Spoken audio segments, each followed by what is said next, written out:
Penso che qualcuno di voi se l'è dimenticato questo piatto della domenica che si faceva quando noi eravamo piccoli, la pasta a grattè. Ve la ricordate? Se non vi ricordate vi faccio venire a mente, pigliate carta e penna e venite a presa a me. Per la pasta a grattè ci occorrerà provola e prosciutto cotto a sentimento e con tutto cotto. Quando ne volete, pane grattugiato, questa è la dose per mezzo chilo di pasta, i rigatoni, ma voi potete scegliere qualsiasi altro tipo di pasta volete, parmigiano reggiano, facciamo una besciamella con 100 g di burro, 100 g di farina, quando il burro e la farina si sono sciolti, aggiungiamo il latte, 1 litro di latte. La besciamella aggiungo un po' di noce moscata, se voi non la volete mettere non la mettete, a me mi piace il profumo, e un pizzichino di sale.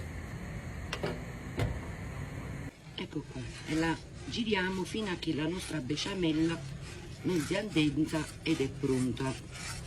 Temo mettete la caccavella poco poco con l'acqua e sale, che siamo pronti per buttare la pasta. Ecco qua, la besciamella è pronta.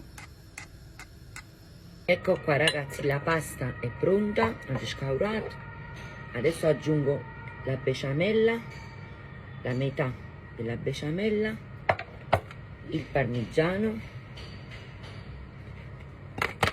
qualche cucchiaio di pane grattugiato dentro.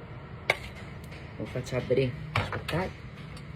E adesso prosciutto cotto e provola. Ecco qua. Andiamo a girare, facciamo un bello misca Francesca. Qua vedete, li ho sistemati tutti in una pirofila di vetro. Ora ci vado a mettere il resto della besciamella sopra.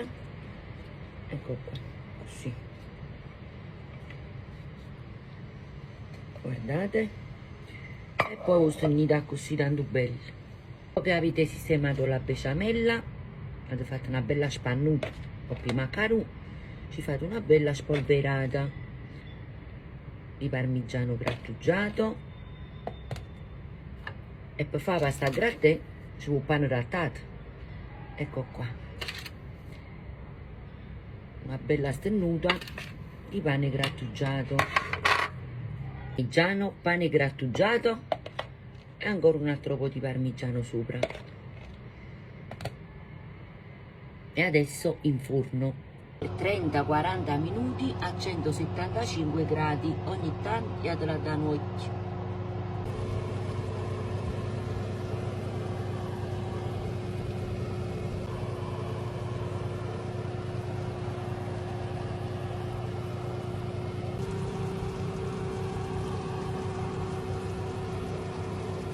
Ecco qua ragazzi, è pronto. Assaggiamo.